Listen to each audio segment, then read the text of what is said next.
Hey there, welcome to the deep dive. As a philosopher, this is right up your alley. We're diving into self-regulation today. Oh, yeah. Yeah, we're going deep with this leading psychologist who really breaks down this system, like how we set standards for ourselves and judge ourselves. Oh, interesting. Yeah, and then how we motivate ourselves. I mean, it's fascinating how it's like internal, but also like shaped by everything around us, you know? Oh, It yeah. makes me think of like Aristotle and virtue ethics. Really? But even he was talking about how like habit and upbringing really make a difference. Exactly. We're not just born with it all figured out. That's what this deep dive is all about. It's Right. about, like, how do we calibrate that? Yeah. So, we all know those external things that shape our behavior. Oh, yeah. Rewards, punishments. The classic behavioral psychology stuff. Totally. It's almost like a thought experiment, right? Like, what if we only react to that stuff? Right. Where does free will fit in? And that's where this psychologist takes it to a whole other level. They're like, we're not just weather vanes, Right. you know? We're not just blown around by whatever reward or punishment comes our way. Exactly. We have this whole internal system. Yeah. It's self-regulation. Right. And it's not just reacting. Right. It's active. Yeah. We're setting standards. We're judging ourselves Yeah. against those standards. Exactly. Okay, so let's break this system down. Okay. There's these three subfunctions: Right. self-observation, the judgment process, and self-reaction. Makes sense. So first up, self-observation. Okay. Is it just like paying attention to what we do? Well, it's more than that. It's also about how we're interpreting it, right? All right. Like, Hmm. are we magnifying every little mistake or are we downplaying our successes, Right. our beliefs, and even our mood at the time? Yeah. They color how we see ourselves. So it's almost like we're wearing different glasses every time we try to self-observe, depending on how we're feeling. It makes you think of all those philosophical questions about like perception Totally. and bias. Yeah. Can we ever really be objective about ourselves? Right. Wow. Okay, what about judgment? Are we like comparing ourselves to some universal standard? Well, the psychologist argues that it's internal standards, Oh, yeah. not necessarily like an objective measure. Okay. And this brings up another question.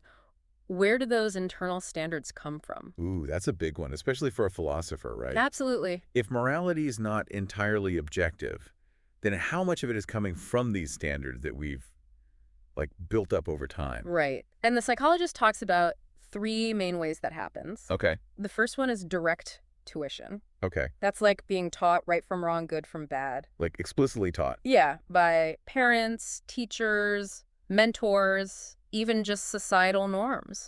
So it's like a blank slate, but for morality. Sort of, but Yeah. of course it matters whether people actually walk the walk. Right. Yeah, totally. Like if the people teaching you aren't living it out themselves. Exactly. That can lead to rejecting the whole thing. Oh, yeah. Hypocrisy, the ultimate downfall. Right.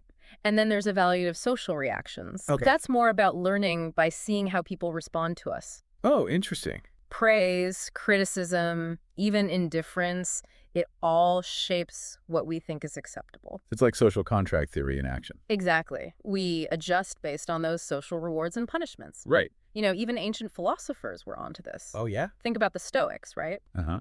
They talked about virtue being in harmony with nature, Right. and part of that is our social nature. So fitting in a sense, becomes part of our moral development. In a way, yeah. It's not always about absolute right and wrong, but also what works within our group. Interesting. Then there's modeling. Okay. We see someone we admire, we observe their standards and self-evaluations, Uh-huh. and we often just take those on as our own. Oh, wow. So, like, if you admire someone for their integrity, Right.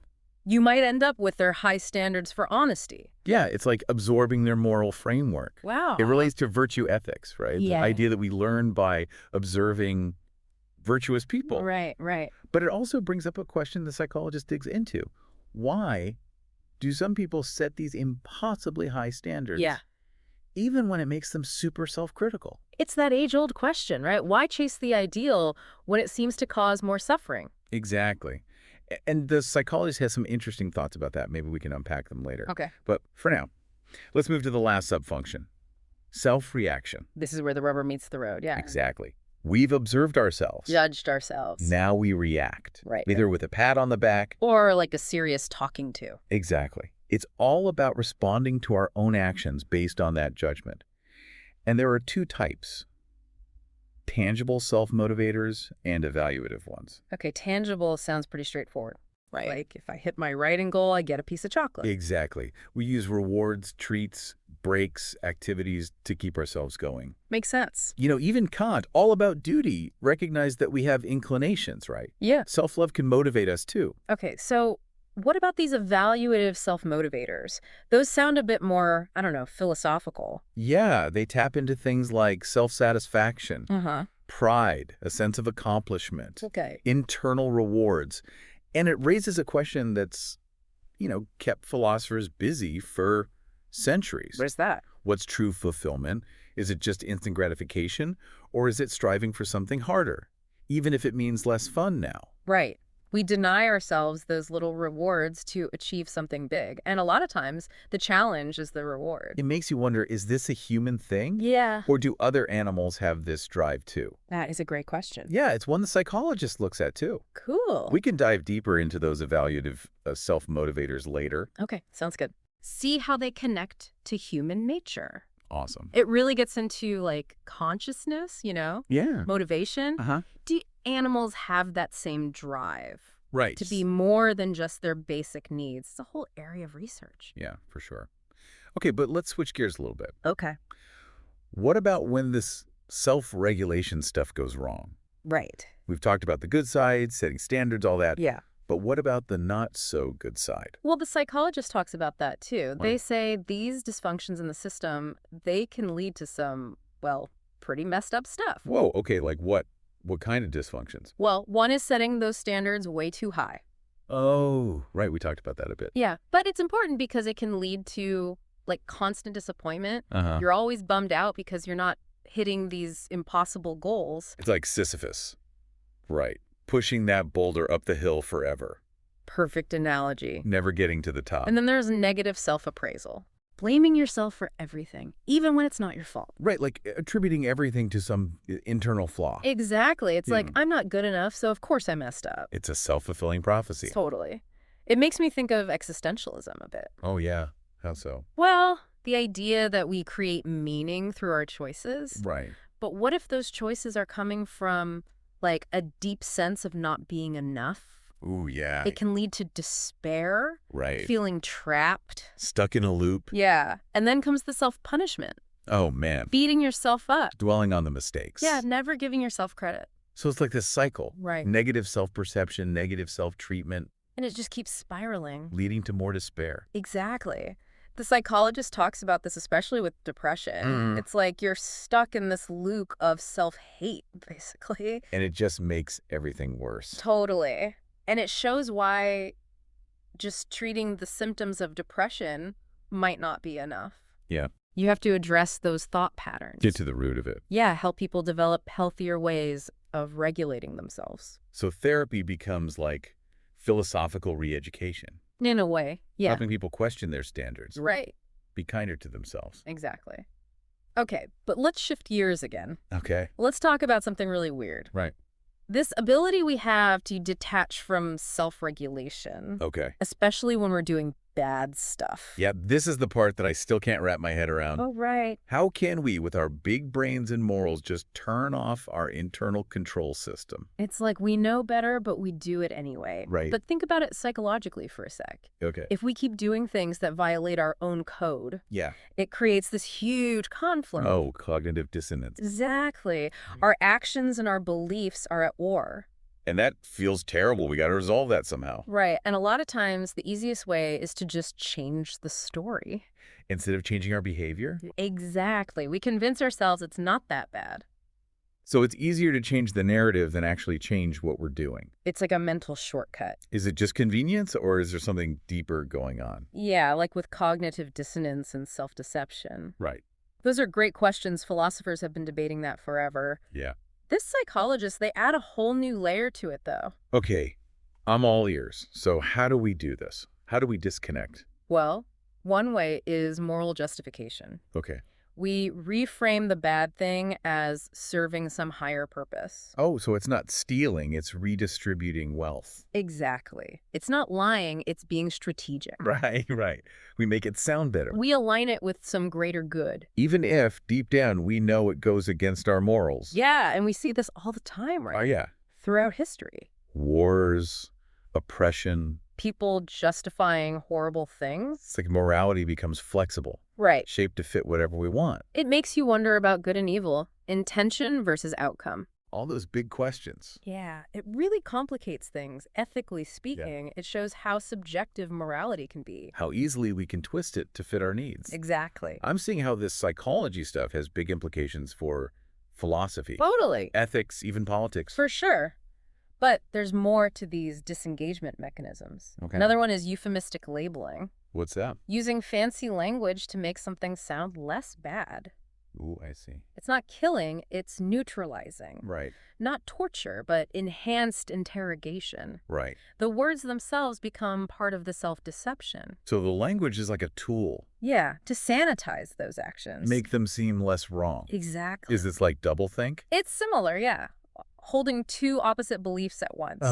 Right. And the psychologist says this kind of linguistic trickery, it's powerful. Yeah. It lets people do bad things without feeling as guilty. It's wild how language can warp our reality. For sure. And then there's advantageous comparison. Okay. We compare ourselves to someone even worse No, right. to make ourselves look better. Classic. At least I'm not as bad as that guy. Exactly. But that's slippery slope, right? Totally. If everyone's doing something shady, Right. it makes it easier to justify our own little misdeeds. It can erode our standards as a whole. Yeah, for sure. And then we've got displacement of responsibility, Okay. blaming someone else. Okay. Like, I was just following orders. Exactly. Or the system made me do it. Right. It's a way to avoid owning up to our choices. It's like we're handing our moral compass over to someone else. Yeah. Makes you think about determinism versus free will. For sure. How much control do we really have? Right. If we're always blaming someone else. Exactly. That's a big question. Okay, what else? Well, there's disregard or distortion of consequences. What does that mean? It's like downplaying the harm. Oh, okay. It's just a little white lie, no big deal. Right. Or those people are different, so it doesn't matter as much. Ugh. Yeah, we've seen that throughout history. Right. People justifying awful things by dehumanizing others, Exactly. ignoring the real pain they're causing. The psychologist calls this dehumanization. It's stripping away someone's humanity. Right. So we don't feel as bad. So we can hurt them without feeling guilty. Exactly. We create distance. Wow, that's messed up. Yeah, it shows how fragile our moral frameworks are. Right. How easily we can twist them to justify anything. This is really heavy stuff. So we've got all this internal stuff going on. Right. But you said external factors play a role too. Oh, yeah. How does our environment affect all this? Well, it lays the groundwork for our self-regulation skills. Okay. How we were raised, the feedback we got. Right. It shapes how we monitor and evaluate ourselves as adults. So nurture's a big deal. It is. But it's not the whole story, right? No. What about I- nature? Our genes? That's the big debate, isn't it? Yeah. Nature versus nurture. Yeah. The psychologist says early experiences are important, Uh-huh. but there could be some innate factors too. So there's still a lot we don't know. Absolutely. It's fascinating, but let's stick to what we can understand about the environment for now. Okay.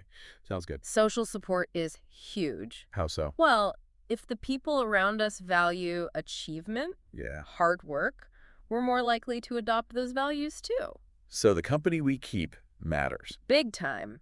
It can strengthen or weaken our moral compass. It's a reminder that we're not just islands, we're influenced by everyone around us. Exactly. And don't forget about social rewards. Like what? Praise, recognition, those can be super motivating. Yeah. It can push us to be better. It connects to those philosophical ideas about honor, Right. virtue. We want approval. And that can lead us to do good things. Sometimes, yeah. But it's a double-edged sword, right? Oh, for sure. Social pressure can also make us conform. Even if it means betraying our own values. Exactly. It's tough. And the psychologist points out that different situations can, trigger or suppress our self-regulation. Oh, that makes sense. The way we act at work versus with our friends. Right, totally different. It's like we're always adjusting our compass. Good in. Yeah, to navigate all those expectations. Like social terrain. Exactly. And that flexibility, it helps us function in society. Right. But it also makes us vulnerable to pressure. To do things we might not otherwise do. Exactly. Think about the Milgram experiment. Oh, yeah. Ordinary people, they were willing to hurt others.